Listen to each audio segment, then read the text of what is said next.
Batman, Mask of the Phantasm. Simply put, this has got to be the best Batman story ever told. And coming off of, not even coming off because the show was still running, coming a part of Batman the Animated Series. The show's only been going, what, 3 years by this point of this movie's release? Wow, this movie surprised the fuck out of me when I was a kid. I couldn't believe how fucking awesome this movie was, and why I barely see any reviews of anybody talk about this movie. They talk about, I've seen about almost all reviews on Batman, even the newer cartoon movies, but never Mask of the Phantasm, or the next one I'll get to, Sub-Zero. These two are subsequently absent for whatever fucking reason. The plot of Mask of the Phantasm is an old flame of Bruce Wayne's comes back into town.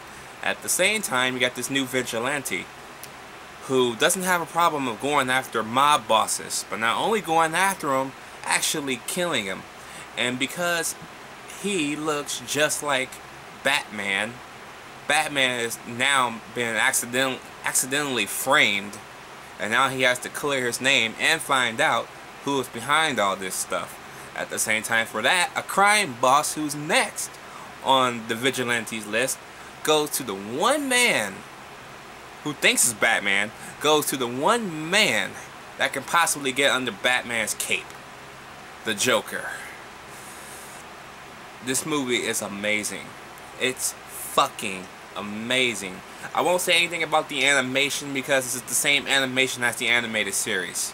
Okay, it's the only Batman movie, animated movie, to get a theatrical release and a rating. Rated PG. This is the strongest PG rated Batman story I've ever seen. Okay, this PG reminds me of the PG from the 60s, 70s, and 80s PG. You know, because back then, PG back then is PG-13 today. You can get away with showing a pair, not even a pair, but at least one or possibly two pairs of titties on accident in the movie. Hence Romeo and Juliet. You can see both her titties in that movie. It was crazy. So PG got away with a lot of shit back then. And sadly, this is like the last movie that will actually have that type of an influence on that PG rating. And it's remarkable. Voice acting's remarkable, from Kevin Conroy to Delany, Mark Hamill. By the way, Batman, if Superman catches you fucking around with Andrea, he'll have your nuts in a sling. But seriously though, Lois Lane does voice Andrea. Delany voices Bruce Wayne's love interest, which is kind of funny since she will go on and do Superman the Animated Series 3 years later in 1996. So yeah, Bruce Timm has his crew all under wraps, which is crazy to think about, but it's actually awesome because he has a group prepared for anything he needs. Just give him a ring and there you go, you got something going on. Mask of the Phantasm is just, oh my god, to see Bruce Wayne hurt, not depressed, hurt. Okay, this is about as vulnerable as I ever seen Bruce Wayne in the animated series. I know he has some if and dares throughout the series, but I think this is the most one where we actually see Bruce Wayne weakened. That's a rare occasion. That is a fucking rare occasion. I think it's like the first time we ever seen Batman bleed.